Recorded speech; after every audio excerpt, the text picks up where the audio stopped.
வணக்கம். இன்றைய முக்கிய செய்திகள். புதுச்சேரி முதலியர்பேட்டை தொகுதியில் தேர்தல் பிரசாரம் மேற்கொண்ட பாஜக கட்சியின் வேட்பாளர் திரு ஜான்குமார் அவர்கள் புதுச்சேரி மாநிலம் வளர்ச்சியடைய தாமரை சின்னத்திற்கு வாக்களிக்குமாறு பிரசாரம் செய்தார். புதுச்சேரி சட்டசபை தேர்தல் வரும் ஏப்ரல் 9ஆம் தேதி நடைபெறவுள்ளது. இந்நிலையில் கடந்த 16ஆம் தேதி தொடங்கிய வேட்புமனு தாக்கல் முடிவடைந்த நிலையில் வேட்பாளர்கள் தங்கள் தொகுதிகளில் தேர்தல் பிரசாரம் மேற்கொண்டு வருகின்றனர். இந்நிலையில் முதலியர்பேட்டை தொகுதியில் பாஜக கட்சியின் சார்பில் போட்டியிடும் வேட்பாளர் ஜான்குமார் அவர்கள் சுதானா நகர் மற்றும் அதனை சுற்றியுள்ள பகுதிகளில் பாஜக கட்சியின் ஆக்கப்பூர்வமான திட்டங்களால் கடந்த காலங்களில் புதுச்சேரி மாநிலம் அடைந்த வளர்ச்சி குறித்து பேசி பொதுமக்களிடையே வாக்கு சேகரித்தார். மேலும் மத்தியில் ஆளும் அரசு புதுச்சேரியையும் ஆளும் பட்சத்தில் நமக்கு தேவையான அனைத்து வசதிகளும் உடனுக்குடன் கிடைக்கும் என்றும் பொதுமக்களுக்கு எடுத்துரைத்தார்.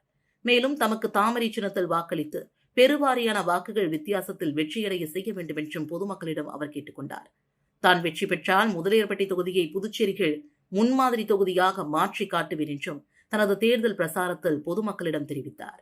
மேலும் தேர்தல் பிரசாரத்தில் பாஜக கட்சியின் தனித்துவமான வாக்குறுதிகள் மற்றும் கடந்த காலங்களில் நிறைவேற்றப்பட்ட திட்டங்கள் குறித்து பொதுமக்களிடையே எடுத்துரைத்து வாக்கு சேகரித்தார். தேர்தல் பிரசாரத்தின் போது பாஜக கட்சியின் நிர்வாகிகள், தொண்டர்கள் மற்றும் ஜான்குமாரின் ஆதரவாளர்கள் திரளானோர் உடன் இருந்தனர். புதுச்சேரி காமராஜர் நகர் தொகுதிகள் அனைத்து வீடுகளுக்கும் நேரடியாக சென்று லட்சிய ஜனநாயக கட்சியின் தலைவர் ஜோஸ் சார்லஸ் மார்டின் அவர்கள் தர்பூசணி சின்னத்திற்கு வாக்கு சேகரித்தார். புதுச்சேரி மாநில அரசியல் மற்றும் வளர்ச்சி வரைபடத்தில் காமராஜர் நகர் தொகுதி நாளுக்கு நாள் முக்கியத்துவம் பெற்று வருகிறது. கல்வி, சுகாதாரம், அடிப்படை வசதிகள், தொழில் வாய்ப்புகள் போன்ற பல துறைகளில் முன்னேற்றம் காணப்படும் நிலையில் இந்த தொகுதி எதிர்காலத்தில் மாநிலத்தின் முதன்மையான தொகுதியாக உருவெடுக்கும் வாய்ப்பு அதிகமாகியுள்ளது. அனைத்து வீடுகளுக்கும் சென்று தான் வாக்கு சேகரிக்க வேண்டும் என்று எண்ணி ஒவ்வொரு குடும்பத்தையும் நேரில் சந்தித்து ஆதரவு கோரி வருகிறேன். இவ்வாறாக லட்சிய ஜனநாயக கட்சியின் தலைவர் தெரிவித்துள்ளார். மக்கள் சந்திப்பின் மூலமாக அவர்களின் தேவைகளை நேரடியாக அறிந்து அதற்கான தீர்வுகளை வழங்கும் நோக்கத்துடன் அவர் தீவிரமாக செயல்பட்டு வருகிறார். காமராஜர் நகர் தொகுதியின் முக்கிய பலம் அதன் மக்கள் பங்களிப்பு மற்றும் சமூக ஒற்றுமை. மக்கள் நேரடியாக அரசியல் செயல்பாடுகளில் ஈடுபட்டு தங்களது தேவைகளை வெளிப்படையாக முன்வைப்பது வளர்ச்சிக்கு வலுவான அடித்தளமாக உள்ளது. மேலும் சாலை வசதி, குடிநீர் திட்டங்கள், கழிவுநீர் மேலாண்மை போன்ற அடிப்படை வசதிகளில் செய்யப்பட்ட மேம்பாடுகள் தொகுதியின் வாழ்வாதார தரத்தை உயர்த்தியுள்ளது. கல்வி நிறுவனங்கள் மற்றும் சுகாதார மையங்கள் மேம்படுத்துவதால் இளம் தலைமுறைக்கும் பொதுமக்களுக்கும் சிறந்த வாய்ப்புகள் உருவாக்குகின்றன. வர்த்தக மற்றும் சிறு தொழில்கள் வளர்ச்சி பெறும் சூழல் உருவாகி உள்ளது. வேலைவாய்ப்புகள் அதிகரித்து வருகிறது. உள்ளூர் பொருளாதாரத்தை வலுப்படுத்துகிறது. இதனால் காமராஜர் நகர் தொகுதி ஒரு பொருளாதார மையமாகவும் மாறும் பாதையில் உள்ளது. மொத்தத்தில் மக்கள் நம்பிக்கை, நேரடி தொடர்பு மற்றும் திட்டமிட்ட வளர்ச்சி ஆகியவை ஒன்றிணைத்தால் காமராஜர் நகர் தொகுதி புதுச்சேரியின் முதன்மையான தொகுதியாக மாறுவது நிச்சயம். இதற்கிடையே தமிழகத்தில் முன்னாள் முதலமைச்சர் எடப்பாடி பழனிசாமி அவர்களை மரியாதை நிமித்தமாக சந்தித்து பேசினார். வேட்பாளருக்கு ஆதரவாக பிரசாரத்தில் ஈடுபட்ட ஒரு ஊழியர் சஸ்பெண்ட் செய்யப்பட்டிருக்கிறார். மேலும் 5 ஊழியர்கள் மீது நடவடிக்கை எடுக்க தேர்தல் அதிகாரிகள் பரிந்துரை செய்திருக்கின்றனர். புதுச்சேரியில் வரும் 9ஆம் தேதி ஓட்டுப்பதிவு நடைபெறுகிறது. தேர்தல் தேதி அறிவித்த தினத்தில் இருந்து தேர்தல் நடத்தை விதிகள் அமலில் உள்ளது. அதன்படி எந்த ஒரு அரசு ஊழியரும் அரசியல் தொடர்பான நிகழ்வுகளில் கலந்து கொள்ளக்கூடாது. இது தொடர்பாக அனைத்து அரசு துறைகள் மற்றும் அரசு சார்பு நிறுவனங்களுக்கும் மாவட்ட தேர்தல் அதிகாரிகள் ஏற்கனவே அறிவுறுத்தியிருந்தனர். இந்நிலையில் புதுச்சேரி கல்வித்துறையில் பணிபுரியும் ஊழியர் ஒருவர் உருளையன்பேட்டை தொகுதியில் போட்டியிடும் வேட்பாளருக்கு ஆதரவாக பிரசாரம் செய்து ஓட்டு சேகரிப்பில் ஈடுபட்டார். மேலும் அரசியல் கட்சி வேட்பாளருக்கு ஆதரவாக செயல்பட்டதாக வந்த புகார்களின் அடிப்படையில் மேலும் 5 அரசு ஊழியர்களை பணியிடை நீக்கம் செய்ய மாவட்ட தேர்தல் அதிகாரி சம்பந்தப்பட்ட துறைகளுக்கு பரிந்துரை செய்துள்ளார். அரசு துறை ஊழியர்கள் தேர்தலில் போட்டியிடும் வேட்பாளர்களுக்கு ஆதரவாகவும் அல்லது எதிராகவும் செயல்பட்டால் நடவடிக்கை எடுக்கப்படும் என்று மாவட்ட தேர்தல் அதிகாரி குலோத்துங்கன் தெரிவித்தார். விஜய் மனதில் பாஜக தான் உள்ளது என்று பாஜக துணைத் தலைவரும் பிரபல நடிகையுமான குஷ்பு சுந்தர் தெரிவித்துள்ளார். இதுகுறித்து அவர் புதுச்சேரியில் அளித்த பேட்டிகள், அரசியலுக்கு விஜய் இப்பொழுதுதான் வந்திருக்கிறார். விட்டு விடுங்கள் பாவம். அரசியல் தெரிந்தவர்கள் பற்றி பேசலாம். அவர் நேற்றுதான் வந்திருக்கிறார். யாருக்கு வாக்கு சேகரிக்கும் என்று தெரியாமல் எங்கள் கட்சி வேட்பாளர் பெயரை சொல்லிவிட்டு போயிருக்கிறார். விஜயின் மனதில் பாஜக தான் இருக்கிறது. அது மட்டும் உறுதி. புதுச்சேரியில் மீண்டும் தேசிய ஜனநாயக கூட்டணி ஆட்சி அமையும். புதுச்சேரி முதல்வராக ரங்கசாமி பதவியேற்பார். பொய் வாக்குறுதி கொடுத்து ஆட்சிக்கு வந்தது திமுக, காங்கிரஸ். தமிழகம், புதுச்சேரி மக்கள் இந்த தேர்தலில் சரியான பாடம் புகட்டுவார்கள். 2 இடங்களிலும் தேஜா கூட்டணிக்கு வெற்றி நிச்சயம் உள்ளது என்றார். தமிழகத்தின் முன்னாள் முதல்வர் திரு எடப்பாடி பழனிசாமி அவர்களை லட்சிய ஜனநாயக கட்சியின் தலைவர் ஜோஸ் சார்லஸ் மார்டின் அவர்கள் மரியாதை நிமித்தமாக சந்தித்து பேசினார். தமிழகத்தில் தேசிய ஜனநாயக கூட்டணி தலைவர் தேர்தல் பரப்புரைக்காக புதுச்சேரிக்கு வருகை தந்த தமிழ்நாட்டின் முன்னாள் முதலமைச்சர் திரு எடப்பாடி பழனிசாமி அவர்களை லட்சிய ஜனநாயக கட்சியின் தலைவர் ஜோஸ் சார்லஸ் மார்டின் அவர்கள் மரியாதை நிமித்தமாக சந்தித்தார். இந்த சந்திப்பின் போது அவருக்கு பொன்னாடை அணிவித்து பூங்கொத்து வழங்கி வாழ்த்து பெற்றார். தொடர்ந்து புதுச்சேரி வளர்ச்சி திட்டங்கள் குறித்து புத்தகங்களையும் வழங்கி தனது அரசியல் பார்வைகள் மற்றும் திட்டங்களை எடுத்துரைத்து வாழ்த்துக்களை பெற்றார். ஓட்டுப்பதிவின் ரகசிய தன்மையை காப்பதற்காக வாக்காளர்கள் ஓட்டுச்சாவடிக்குள் மொபைல் போனை எடுத்து செல்ல அனுமதி இல்லை என்று மாவட்ட தேர்தல் அதிகாரி குலோத்துங்கன் தெரிவித்துள்ளார். இதுகுறித்து அவர் வெளியிட்டுள்ள அறிக்கையில், புதுச்சேரி சட்டசபை தேர்தலுக்கான ஓட்டுப்பதிவு 9ஆம் தேதி நடைபெறுகிறது. ஓட்டுப்பதிவின் ரகசிய தன்மையை காப்பதற்காக வாக்காளர்கள் எவரும் ஓட்டுச்சாவடிக்குள் மொபைல் போனை எடுத்து செல்ல அனுமதி இல்லை. புதுச்சேரியில் முதல் முறையாக இந்த நடைமுறை அமல்படுத்தப்படுகிறது. இருப்பினும் வாக்காளர்களின் வசதியை கருத்தில் கொண்டு குறிப்பாக முதியவர்கள், மாற்றுத்திறனாளிகள் மற்றும் பெண்களின் சிரமங்களை குறைக்க ஓட்டுச்சாவடியின் நுழைவாயிலேயே மொபைல் போன்களை தற்காலிகமாக ஒப்படைக்கும் வசதி ஏற்படுத்தப்பட்டுள்ளது. இந்த நடைமுறையின்படி வாக்காளர்கள் ஓட்டுச்சாவடியை சுற்றியுள்ள 100 மீட்டர் எல்லைக்குள் தங்களது மொபைல் போன்களை கொண்டு வர அனுமதிக்கப்படுவார்கள். ஆனால் அவை கட்டாயம் சுவிட்ச் ஆஃப் செய்து அணைக்கப்பட்ட நிலையில் மட்டுமே இருக்க வேண்டும் என்றும் குறிப்பிட்டுள்ளது. புதுச்சேரியில் நாளையுடன் தேர்தல் பிரசாரம் முடிவடையும் நிலையில் ஏனாமில் மல்லாடி கிருஷ்ணராவ் ஆதரவாளர்கள் வித்தியாசமான முறைகள் விளம்பரம் செய்து வாக்கு சேகரித்து வருகின்றனர். புதுச்சேரியின் பிராந்தியமான ஏனாம் தொகுதியில் என்ஆர் காங்கிரஸ் கட்சியின் சார்பில் முன்னாள் அமைச்சர் மல்லாடி கிருஷ்ணராவ் போட்டியிடுகிறார். வீடுவீடாக ஜக்கு சின்னத்திற்கு வாக்கு சேகரித்து வரும் அவருக்கு ஏனாம் மக்கள் சிறப்பாக வரவேற்பு அளித்து வருகின்றனர். இந்நிலையில் நாளையுடன் தேர்தல் பிரசாரம் முடிவடையும் நிலையில் ஏனாமில் மல்லாடி கிருஷ்ணராவ் ஆதரவாளர்கள் வித்தியாசமான முறைகள் பிரசாரங்களை மேற்கொண்டு வருகின்றனர். அந்த வகையில் ஒருவர் தனது வீட்டில் பிரதமர் மோடி, முதலமைச்சர் ரங்கசாமி, மல்லாடி கிருஷ்ணராவ் ஆகியோர் புகைப்படம் அடங்கிய பேனரை வைத்து நாள்தோறும் பூஜை செய்து வருகிறார். மற்றொரு நபர் கோதாவரி படகில் மல்லாடி மற்றும் ஜக்கு சின்னங்களை பேனராக வைத்து டிஜேபியுடன் பிரசாரம் செய்து வருகிறார். இது வெகுவாக மக்களை கவர்ந்துள்ளது.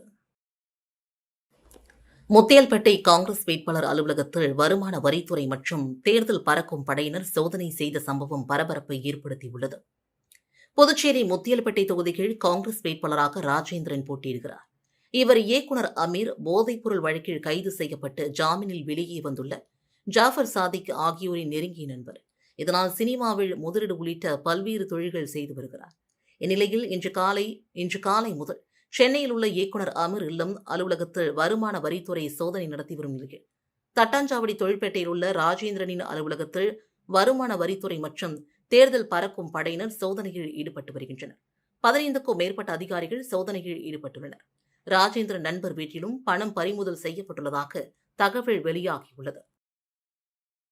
புதுச்சேரிக்கு தனி மாநில அந்தஸ்து கிடைப்பதற்கு அதிமுக கடுமையான முயற்சி எடுக்கும் என்று அதிமுக பொதுச் செயலாளர் பழனிசாமி தெரிவித்துள்ளார்.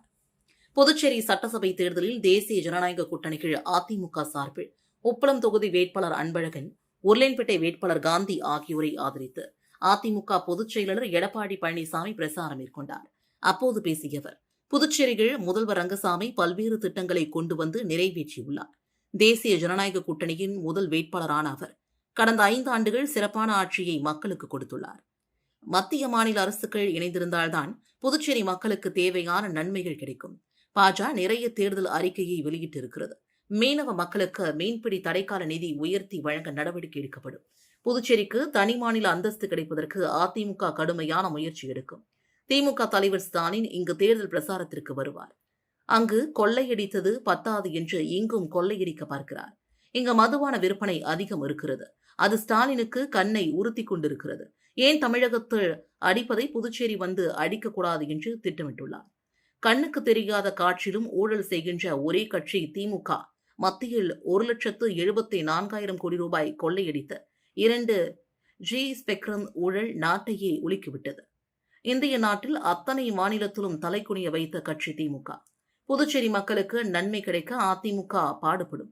எனவே புதுச்சேரி மாநிலமாக வருவதற்கு மக்களுக்கு தேவையான அடிப்படை வசதிகள் முழுமையாக நிறைவேற்றவும் அதிமுக வேட்பாளர்களுக்கு ஓட்டளியுங்கள்.